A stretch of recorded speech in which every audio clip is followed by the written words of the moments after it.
Hey, good morning and welcome to the show. I am Sam, and hopefully we have a name for the show. We will have a name for the show by the time this publishes. So this will be the first test bed to go out on YouTube, and we'll see if it gets censored because this is going to be a good conversation. Today I'm joined by John O'Shea, and he is going to tell you who he is and why what he has to say, why he knows the information he knows and why what he has to say is so important. And this is going to be directly tied to some potential voter fraud, some massive inconsistencies in the state of Texas, specifically Tarrant County. But there's a lot more at stake here. And when I got to talking to him on the phone the other day, I was not even aware of um, a lot of the information he sent to me. So without further ado, John, welcome to the show. Thanks for being here. Thank you, Sam. I appreciate you having me on. So tell us about yourself and what you've been doing the last couple of years. Sure. So, I was back when my hair was short, I was in banking for about 20 years and then left and started a business with my biggest customer and really was just kind of enjoying life. And then the COVID lockdowns happened. I have a wife who is pretty severely disabled from a bout of very rare brain cancer she had 12 years ago. And so when our Republican governor and our Republican county judge locked us down and prevented me from being able to take her out for our daily visits, I got rather upset. And in fact, I ultimately decided to run for Congress and made it to the primary runoff where I lost to a five-term state representative and was outspent about 20-1.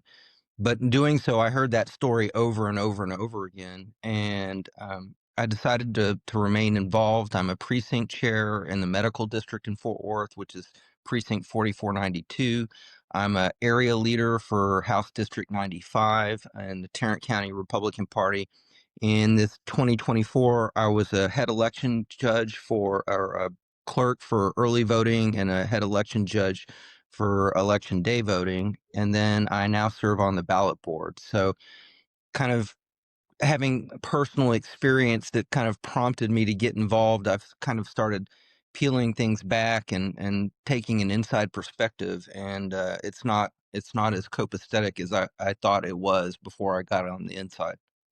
Yeah, and I think that's the problem overall with the voter population at large. We are just coming to terms with this reality that our voting process is broken, and what's taken place for a decade plus, maybe a decade and a half, where we're finding out more and more information every day. This could go all the way back to 2008, but we're seeing some serious issues, not just with fraud in the database. It could be sloppiness, it could be fraud, it could be a whole bunch of things. But the more we uncover and we find out that tens of thousands, even hundreds of thousands across the nation of these records that are on file are duplicated, um, missing information, just a million different inconsistencies. But the issues that are that that are taking place and that we're coming to terms with now are things that I didn't even know existed Right. even 4 or 5 years ago. And we I am firmly convinced that there is a large apparatus in the underbelly of this nation that is trying to hijack and steal our elections. Correct. Um, so tell me about tell me about what you found in Tarrant County specifically. And I'm looking at this write up. This write up came from you, correct? It came from somebody in my group. Yes. Somebody in your group. Okay. So I'm reading about this, and basically it's talking about just at the very top. There's a lot of information in here, but excessive numbers of fully redacted voter records. In fact, in Tarrant County, it says the roster contained 358 fully redacted entries out of 2,950 records, which is 12%. That's a massive percentile of irregularities. Redactions included name, address, and VUID exceeding what Texas law typically allows. And then it just goes into more information about the duplications and some other stuff. So tell me what I'm looking at here. Okay. Well, first of all, I too have kind of had a bit of awakening. The funny thing is conservatives is we're busy with family, with work, with our kids' schools, the baseball games, church.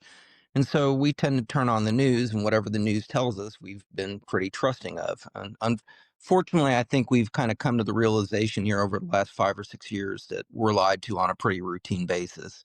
In fact, if the Correct. John O'Shea of 6 years ago met the John O'Shea of today, not only would he notice the longer hair, he'd start to wonder when he went to work for InfoWars. But Right, the right. the difference is, I mean, a lot of these crazy conspiracy theories that sound conspiratorial on the surface turn out to be the only difference between them and the truth is about 6 months.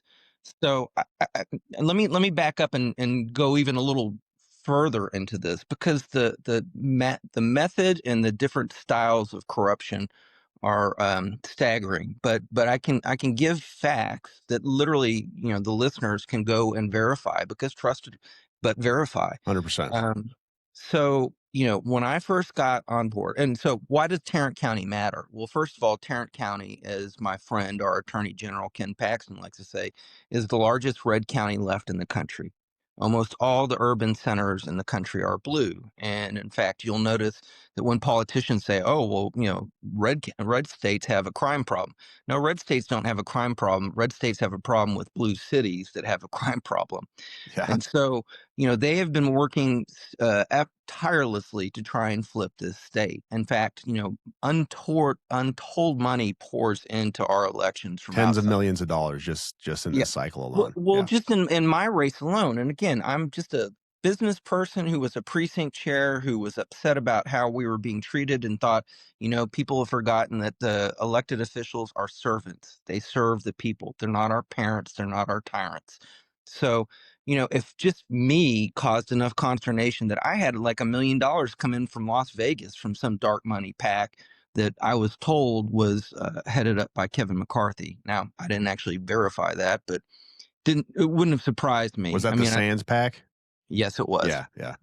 Yeah, I found out about them the other day, and I was interested as I went down the rabbit hole on that one. yeah. Well, it it leads some interesting places.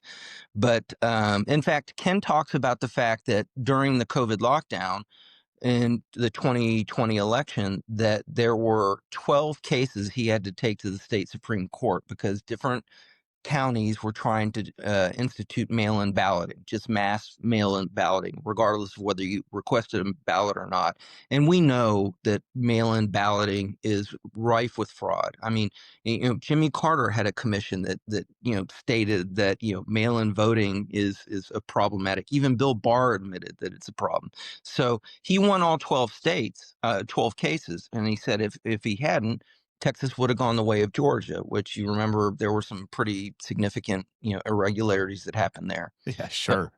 so, okay, now we're done with, John the commentator. Now I'm going to tell you what I uncovered as somebody on the inside. So when I first became a precinct chair, I was befriended by a gentleman named David Lambertson, who was the area leader at the time and was the presiding judge for the Republican Party on the ballot board. He took me to Tarrant County elections because the elections are run by the county election commission. And the gentleman who was running it was a gentleman named Hyder Garcia. So didn't mean anything to me, didn't ring any bells. Well, as I started working more and more on the party, I had people coming up and telling me, John, there's some real issues here you should be aware of. And so I started looking around, and sure enough, Hyder Garcia was a Venezuelan American. He had worked for Hugo Chavez for Smartmatic for 12 years as one of their lead software engineers. He then left Venezuela, took his right hand man, a gentleman named Troy Habbard, whose wife was a Venezuelan woman who nannied for Hyder Garcia's kids, and they went to the Philippines where he oversaw their elections. Their election was so rife with fraud that he got called out in front of Parliament. And if people will go look at this, Hyder Garcia, Philippines Parliament hearing, they excoriated him because then they basically said, "Look, you stole our election, and we know you did." I mean, the whole reason why Smartmatic was invented was because Hugo Chavez was facing a referendum where he was going to be recalled, And we know and this factually now. I mean, we know this. right. Right. He had three gentlemen who developed a software, platform, and they used originally lottery machines that they brought over from Italy, I believe, that were touchscreen, and they developed the first electronic voting systems that their country ever used, and he survived the referendum. Well, they were so happy with that success that they decided they would start to export it around. And in fact, Smartmatic, which was started in the US, was started by Venezuelans. Now they've had all kinds of crazy cases where they've tried to divest ownership or sell it to this Hmm. party or whatever. But at the end of the day, it's still the original source code. It's been modified. It's in what's in Sequoia, which the state of California banned. It's what's in Dominion, which was a company that started up in Canada. It's what now is in Hart Inter Civic, which is what Tarrant County uses. So, okay, that's a little troubling that somehow a gentleman from Venezuela who worked on the original voting machines for Hugo Chavez went to the Philippines, literally got banished from the country, and it somehow ends up heading up elections for Tarrant County, Texas. I, a little coincidental, I suppose. Well, Yeah. yeah, and so the gentleman who's telling me, "Oh no, Hyder's great because I'm the judge." Well, it turns out as we start digging, because there's all kinds of irregularities that are taking place where the ballot board leaves, and yet some of the Democrats stay behind, and there's video footage showing them running ballots that looked like they had previously been counted through, printing stuff out, taking it in their backpacks home, which they're not allowed to take material from the ballot board, the counting room. So people are showing me these videos, and again, they're from the Tarrant County election security cameras. Oh, and by the way, security camera footage going down at inopportune times. I mean, it's just very troubling. So I look into, and it turns out that the gentleman who was the presiding judge for the Republican Party in Tarrant County was an ex-con. Now, I believe in grace and redemption, but his conviction and why he served time was for mail fraud. Oh boy.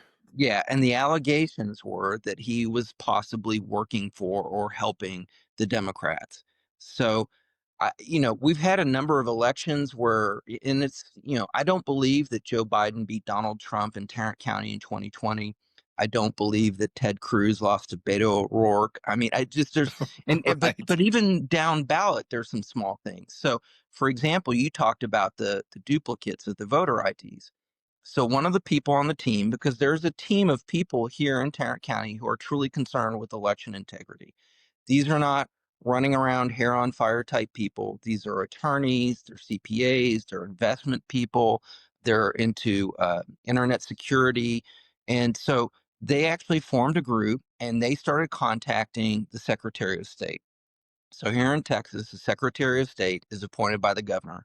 Our current Secretary of State, Jane Nelson, who used to be a state senator, I'll let your listeners decide whether she was an effective senator or not and why she deserved to be the Secretary of State, but that's who we have. They started writing through the Freedom of Information Act for the voter rolls for Tarrant County each month because they wanted to do a comparison. She decides that data dump, which literally is just emailing and transmitting a file, is going to cost $1,500 each month. So these people, being people of means, they agree to go ahead and pay it. Which again, I don't understand why the citizens of the county have to pay $1,500 in order to review the public voting records. We These know are not why. their actual votes. Yeah, these are just. Do you have 10 people registered to a PO box? Are there 15 people that are registered to an empty lot? I mean, these are things that we found as we started scrubbing through the voter rolls. Well, more troubling was there were, as what you saw and what you were alluding to earlier, there are people who it's the same name, same address, same date of birth, I've and seen they the have list. Yep. they have multiple voter IDs. So for what reason? Well, if you've got a school board race, or you've got, maybe not the mayor of Fort Worth, but maybe the mayor of White Settlement, some of those races may be determined by 50, 60, 100 votes. So if all of a sudden you have several hundred people who have multiple voter IDs, and it's tied to the voter ID as far as when they go in and cast their ballot. That's a little problematic. And so, we have a system where we have uh, electronic voting machine, which I'm uncomfortable with to begin with, because they won't allow us to look at the source code. They won't let us under the hood. They act like it's proprietary information when all it's supposed to be doing is tabulating the number of votes. We have elections where we're not convinced of the outcome. We have an unclean voter registration. We have a gentleman who was running our elections who literally came from a dictatorial South American communist country. And then we had a gentleman who was presiding over our ballot board who was a convicted ex-felon for mail fraud. And then to make matters even more worse, the current gentleman who runs it came from the county clerk's office. Not an indictment on him. He seems like a very nice gentleman. But being a county clerk and running county-wide elections are two very different things. Well, he's having to rely on the number two man who was left behind. Well, who's the number two man who was left behind? Troy Habert, the gentleman that Hyder Garcia put in there. So our elections are still, in essence, being run by a Hyder Garcia plant. Well, they decided to do something to try and alleviate the concern of people here about these voting machines, because you started hearing about the litigation with Dominion and some of these allegations, because people are finally starting to connect the dots. Yeah. I mean, all these companies are connected or have been acquired by this Venezuelan consortium. Well, they decide to host at the election headquarters is on quorum, so we refer to it as a quorum location. They decide to let somebody go out there at random and pull one of the Hart InterCivic kind of the scanners, which is where the actual we have a system where when you go to the touch screen, you select your choices for the race. It prints out a ballot. Every once in a while, somebody will walk off thinking that's their receipt. No, they haven't voted. That's just literally the printing of their ballot. It then goes into a scanner, which is where their vote is recorded, and the ballot actually goes into a secure locked box. It's supposed to be secured. This last election cycle, I've had two different judges tell me that there were no locks on their ballot boxes. And these, polling locations are generally in unsecure open places. So that's troubling in and of itself. Is that illegal? Let me ask you, is it illegal not to have a lock on the box? It is illegal. Okay. And I mean, the proper authorities have been notified, but it tends to get met with the same disdain as all these other concerns are. So the powers that be say, we're going to instill voter confidence. So we're going to have this demonstration. The woman who went and picked the actual system that they were going to turn on and show could not be hacked is somebody I know. Another woman I know brought two hackers with her. They hacked into that system in 5 minutes and downloaded the entire Wow. hard drive of the system. They tried to shut down the demonstration and pretend like nothing happened. But when it finally got to the media that something had in fact happened, they said, well, a Bluetooth portal was left on. Well, guess what? The analysis, which is sitting on my desk, showed there were 31 points of entry into that system, which is supposedly not connected to the internet. And then, again, when we bring these issues up to our county judge, to the head of elections, and nobody seems truly concerned. And, having been in banking, I can tell you, if somebody says, hey, you're vulnerable to being robbed, I wouldn't wait until an actual robbery could be verified and proven before I would review my security policies and procedures. And to that end, as to how far up it goes, so I'll mention that we were scrubbing the voter rolls every month. Well, again, $1,500 a pop. May it comes in fine, June comes in fine, July comes in fine, August, September, October, we don't get the download. November, election month, we don't get the download. December, we get the download and the information is in a non-usable format. And then January, it starts back up again. Why didn't you get the Well, download? that we've never gotten a proper response from the Secretary of State's office. Are they just And ignoring you, or are they just sending back dumb responses? just ignoring. And it's now a second cycle. So it's not just been one election cycle. It's been two cycles that's occurred. Was one of these cycles the one involving the two elections that you talked about, as far as Trump and then Cruz? Well, so this is 2024 and 2025. Okay, So all right, yeah. gotcha. So No, I mean, we've literally just become aware of it. In fact, we're working on a system now to try and get to a hand count paper ballots. But in order to do that, we have to go back to precinct level voting. One of the first things that Hyder Garcia did when he became our election judge was he implemented county-wide voting, which sounds convenient to the voter, but it breaks down security because you're not going to the typical polling place that you go where these election judges have been there for years, and Hmm. so they recognize people. But also, if I vote in one precinct outside where I live, and then all of a sudden there's an audit of that vote, they have to go sort all the different precincts and make sure all the ballots get to the right precinct for them to be tabulated in that precinct. So it makes auditing a nightmare. Has anybody looked into some of these voting leaders' financial records? Just curious. That's an interesting angle and I hadn't thought of, but unfortunately, I think it's maybe even a little more nefarious than that. I mean, when people are willfully ignoring, the calls from President Trump, who's saying now that these electronic voting systems are compromised. Tulsi Gabbard, the director of national Yes. intelligence, is making these claims. Kash Patel, who was a consultant for Trump before he got elected, now director of the FBI, has made allegations. When they willfully overlook these things, they either are ignorant or they're part of it. And What about the Tarrant County sheriff? so Sheriff Wayburn, he doesn't really have, the election committee is not, he's not presiding over there. I have not ever heard any allegation or any claim that he may be a part of the problem. Maybe not a part of the problem, but yeah, I'm more curious about what his concern is, and if he's even attempted to address this. Well, I've not ever spoken to him. I mean, really, Okay. the only role that I've ever seen the sheriff's office play with regard to this is that it's the sheriff's deputies who come by and pick up the ballot boxes at the end of the election, early voting, and then election day voting as well. So, So with these recordings, let me go back to that really quick. You said you saw these recordings of people taking these ballots and doing whatever with them. Explain correct. that more in depth. How many recordings? What exactly were you seeing? What was the significance of what was happening?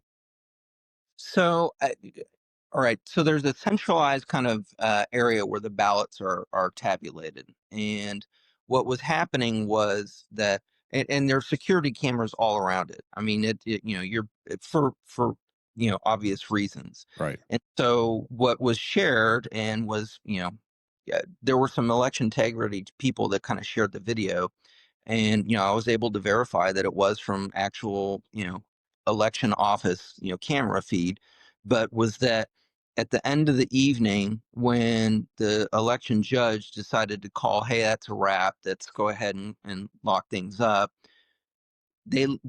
he and the other Republican left, but left the quote unquote libertarian and Democrat there behind, who literally were going into the bins of ballots that had been previously scanned and sorted, pulling out material and running it back through the voting machines.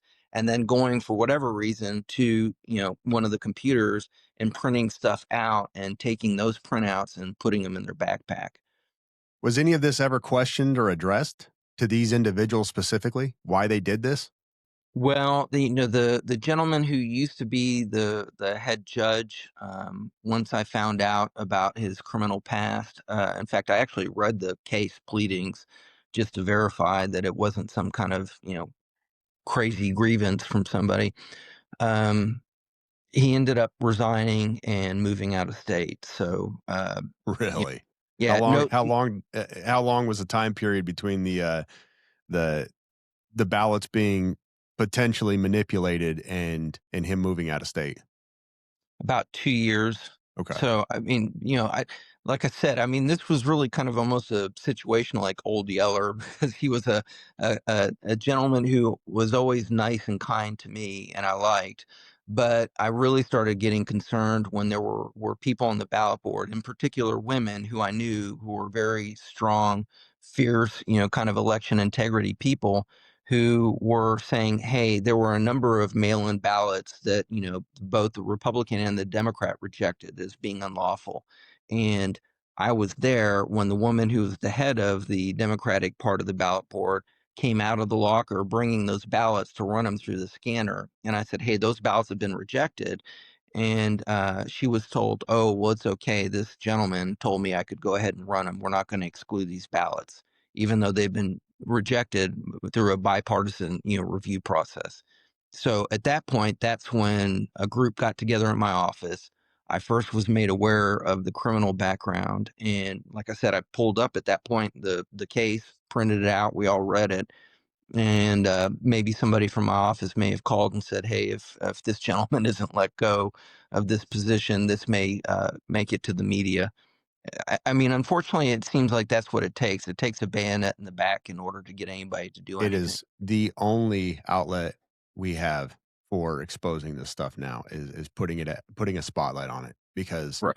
we've everything you've described is what we've seen across the nation, and and everybody is reeling from this, especially in areas where they need to capture just a specific amount of vote, and if they can do it with small numbers, then they found that we can get away with a lot more if we're not manipulating a large amount of numbers, but we're going to capture certain areas, specific areas with small amount of votes just to push that person past. And that makes me wonder, when I look at this 12% discrepancy in the entries in the Tarrant County database, how how much did Tarrant County dip into the blue when they voted, as far as the Beto O'Rourke, and Right. how, what was the discrepancy on that? Oh, it was just a couple of points. So yeah, well within that margin. Well within the 12% margin. That's Yep. interesting. Um, eh, with those names on there, those names that are duplicated and have multiple registrations, what am I looking for? Have we been able to pinpoint who specifically they voted for? No, you can't Yeah, I tie didn't that think back. so. I didn't Yeah. think so. Um, hmm. Let me ask you this: with your position now and the kind of insight you have with what's going on in your area, have you spoken to other precinct managers and other folks in different counties and asked them about what they're seeing in their areas? Yeah, it's maybe not quite to the same extent as Tarrant County, but yeah, they're having other problems. In fact, Dallas County now is trying to get to a paper ballot hand count just for the primary. We can't control the general election. That's, governed by state law. So, and honestly, if we really want to kind of nip this in the bud, I mean, the primaries are, well, do you want, a MAGA Republican? Do you want a Bush Republican? I mean, it's kind of Yeah, the right. which one do you view as the lesser of two evils, so to speak. But when it comes to the general election, I mean, that's where it's really kind of game on. And unfortunately, we're not that's out of our hands. And so we need to have issues taken care of down in Austin where they have to change the law. I mean, it, you know, we were voting by precinct only 6 years ago. We were voting with paper ballots, not that long ago. I mean, these electronic voting machines are only, 15, 20 years old. So, the desire to try and get back to that's not unheard of. I mean, if a country like India can do a hand count paper ballot, with 1.5 billion people, I don't know why, the United States, with all of our resources, and especially the state of Texas, why we can't get back to doing things the way we did just a couple of decades ago. No, fully agreed. Um, when I and I think I know the answer to this, but just to kind of circle back around to it, w- with the kind of individuals you talked about and their background with Venezuela and the Philippines elections, and um, the potential fraud we've seen, and I say potential only in a legal term, because Right. it really is as bad as we know it is now. But why was it almost seems to me like Tarrant County was targeted specifically. Is that your take, and why? Yeah, I think it is, but because look, the Texas has long been, kind of one of the key prizes for kind of the Soros left, apparatus, and Tarrant County is the current linchpin. We have hope that maybe Dallas County can go back to being red, but man, that's a real uphill struggle. Yeah, The mayor there, who was a former state representative, and from what I understand, a genuinely decent person. He recently, about a year and a half, 2 years ago, changed from a Democrat to a Republican. Lieutenant Colonel Allen West is the chair of the Dallas County Republican Party, and I know him to be a man of integrity and somebody who's obviously a fierce warrior who's going to do everything he can to push back. But sure. once they kind of get their claws into you and they flip a county blue, it's almost impossible to kind of get it back red. Because I mean, there was a time where Dallas was, a dark red county and voted conservative and Republican on a routine basis. But those days are in their rearview mirror. Well, yeah, and folks are quickly realizing that Texas is not the bastion of red and liberty that they purport to be, and which breaks my heart as somebody who has lived most of his adult life in Texas. And I am obviously trying to get a man of uh, a servant of the people and a man of incredible integrity across the finish line to become what he calls himself the senior public servant of Texas. He doesn't even like to use the word governor, and I'm talking about Doc Pete Chambers, obviously. But yeah, it breaks my heart that we have so many inconsistencies in the state, and that we have not as we have not as a population of 35 million Texans even come close to breaking the knowledge barrier where people are more aware of these kind of issues and are going to demand accountability. Like when you talk about the fact that they refuse to respond to you, um, they've made these fees so astronomical as to push people away. It reminds me of the FOIA process that I've seen all across the country when people try to FOIA public schools, and some of these fees are astronomical. I'm talking to the tune of 10, 20, even $30,000 sometimes that they'll Right. tack on to these FOIA requests, and it makes it so it's yes, you do have a legal mechanism to FOIA information. You do have a legal mechanism to request certain information, but they put it out of reach with lawfare, and they put a number in front of you that you're just like, we can't pay that. And the fact that the citizens themselves don't have the transparency that they're demanding into who they are trying to elect as members of a constitutional republic is it I I'm tired.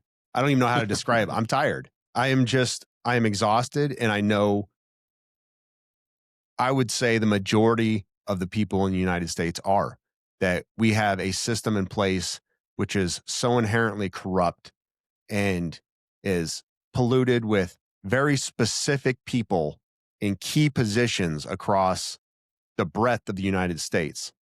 But then to see it here in Texas and to see this effort and to see so little concern from Abbott, and you can apply your own reason as to why Abbott would not be concerned about this. I certainly have my suspicions and reason, but I see all of these issues and I'm like, why would we not want more transparency across the aisle? Why would and I know the reason why. I do. I'm just speaking facetiously, but it is I don't know.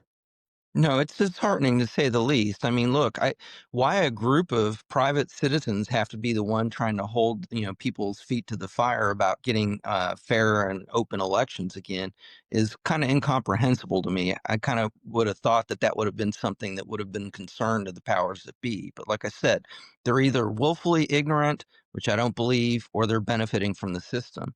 And, speaking of the gentleman that you mentioned who's running for governor, Doc Chambers, he reminds me so much of myself, not in the accomplishments. I mean, he's an incredible person as far as what all he's accomplished, but as far as wanting to serve for the right reason. Mhm.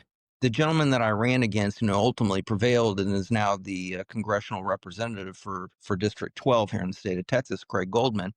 And look, tip of the hat to him. He has voted the right way so far since he's been there. But he was what the Texas scorecard dubbed part of the Dirty Dozen down in Austin when Dade Phelan was the Speaker of the House. Oh yeah, I recall that. And he was the caucus chair. So he was kind of Dade Phelan's second lieutenant. His first lieutenant, the party whip, is Charlie Guerin. And Charlie Guerin, whose brother Pete Guerin was the was a congressman and ran as a Democrat, is way more conservative than Charlie Guerin ever was. So Craig Goldman, was on record of some pretty indefensible votes because he just went along to get along and did whatever the party leadership told him. Well, our Lieutenant Governor, Dan Patrick, endorsed Craig Goldman. I went to a speech that he did at the Parker County Conservatives, and he railed for about 30 minutes about Dade Phelan and all the problems in Austin and why the Texas House was broken. And so when he was done, and this was right before the primary runoffs, I got up and I said, Lieutenant Governor, I respect you and I support you, but I find it kind of curious then that you endorsed his right-hand man, Craig Goldman, over me. And his answer was, well, Craig was always nice to me when I got down there. Oh, And I told him, I said, well, look, my mom's a nice lady too, but right. I wouldn't want her to be my congressional representative. I mean, it and our governor and why the governor is so popular is beyond me. I mean, again, I have forgiven because God has asked me to forgive, and I don't want to have that kind of venom in my heart, but I will never forget having to talk to a grown woman in a wheelchair through a window screen for 3 months and explain to her why she's not personally being a prisoner and punished. She didn't do anything wrong. And by the way, it was a small private house, and there were 4 women in that house. And their preventative measures were so successful that all 4 women caught COVID, and 2 of them died, and they died alone. And that's a blemish that, Governor Abbott, when he goes to meet his maker, my story is just one of hundreds that I heard of when I was on the campaign trail. Mm-hmm. So, you know, again, and I've heard, Doc Chambers, hopefully our future governor, say this: it is God, the people, government, and we have flipped that on its head, and we need to restore this in order to restore our constitutional republic. Agreed. Yeah, absolutely agreed. I often tell people, the devil doesn't show up wearing the devil doesn't show up wearing a devil outfit. It's not like we're fighting the boogeyman and they're all these corrupt, twisted, distorted monsters. The this common theme of, oh, they were a nice person, they're a good person, they're this. It's the predominant line I hear over and over and over whether it comes to accountability in the military or across other federal agencies in the government, whatever else. They're a nice person. Oh man, they're a really good person. And I'm like, what did you expect them to be? Right. But what we've seen with people being co-opted either for financial or positional gain, is undeniable. It's Right. undeniable across this country, across the state, in every facet. And I've even seen this down to local county elections, on city boards. And it's until we get a hold of this, until we take this back and we get the transparency we need, until we clean out our voter registration databases, and until truly the only mechanism that is going to fix this is hand ballots. We Right. are not going to overcome what has been put in place. As you said, when you flip an area blue, it's very hard to come back. Well, when you flip a system and make it easier, make it more streamlined for the masses who don't really care, and they're just going to check their block for whatever has an R next to their name or whatever has a D next to their name, um, until they get involved and and actually realize how serious this is and how these elections are affecting their very way of life for the thousands, likely tens of thousands of Texans, for instance, who are getting evicted because they can't pay they can't pay the exorbitant fees on their property taxes because these local county assessors are just skyrocketing their stuff to pay for these school property taxes and everything else. Until people actually say, this is affecting my ability to feed my family, my ability to feel safe in my state or even in my home. We're not going to get ahead of this, and we have to do what we're doing now, which is putting a spotlight on these inconsistencies and this blatant corruption, which is plaguing our state and our nation. No, agreed 100%. It was funny when, unfortunately, it was very eye-opening to run for Congress. And, the number of people who are truly servant leaders, everybody espouses that. Very few people actually, walk that walk. And, again, this country belongs to us. I mean, this whole notion, it was such a radical idea almost 250 years ago, and it's slipping away. And it's like you said, it's a death by a thousand paper cuts, because nobody goes out there and That's says, it. "Oh, I'm going to go sell my soul to the devil." No, but it's like, "Hey, wouldn't you like to get this piece of legislation passed? You scratch my back here, I'll scratch your back there.